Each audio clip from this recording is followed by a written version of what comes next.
Guys, welcome to our daily encounter. As we get into 1 Samuel chapter 8, a big question arises for the nation of Israel.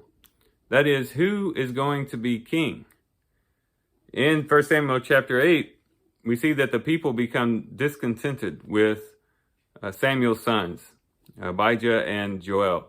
And they go to Samuel and say, hey, we want a king like the nation around us, like the nations around us. And Samuel is put out by this. He's dejected. He feels like they're rejecting him because he was their ruler at their time. He was the judge. And he goes to the Lord about this. And it says in verse 6, but the thing was displeasing in the sight of Samuel when they said, give us a king to judge us. And Samuel prayed to the Lord. And then this is what the Lord says to him in verse 7.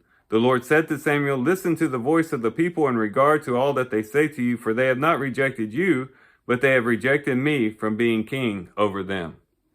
So this wasn't a matter of what human being would be ruler over the people. This is more about rejecting God as being ruler over them.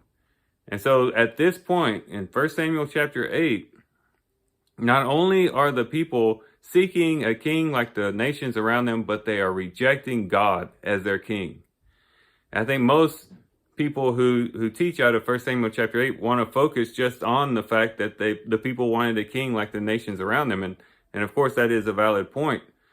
But let's not overlook what really they were doing in essence, and that is rejecting God as the king. And this decision by the people would affect them for hundreds and hundreds of years.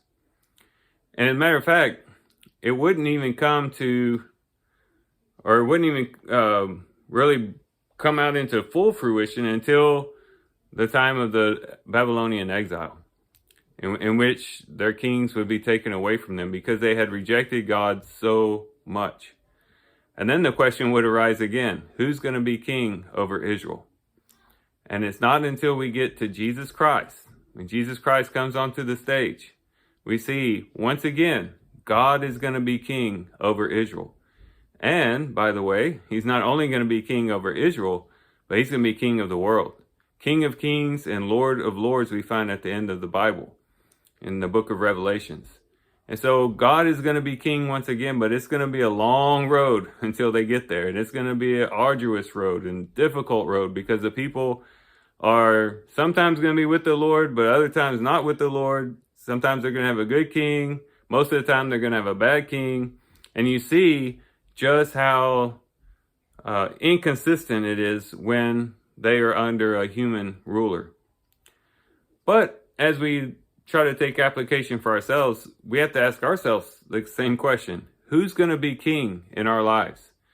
There might come in our lives a 1 Samuel chapter 8 situation where we come to a crossroads where we have to say, who's going to be king in my life? Maybe it's a difficult decision we have to make.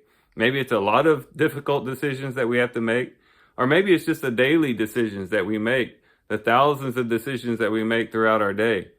But in whatever way it comes out, we always have to it always boils down to this question. Who's going to be king in my life? Who's going to be ruler? Am I going to set a man or a woman over me? Or am I going to set Jesus Christ, the King of Kings and Lord of Lords, over me? Am I going to allow God to be king? Because whenever we accept other people as our kings, we're in essence rejecting God when we put them above God. So that's not to say that there aren't authorities here on this earth that we got to be subjected to. The New Testament is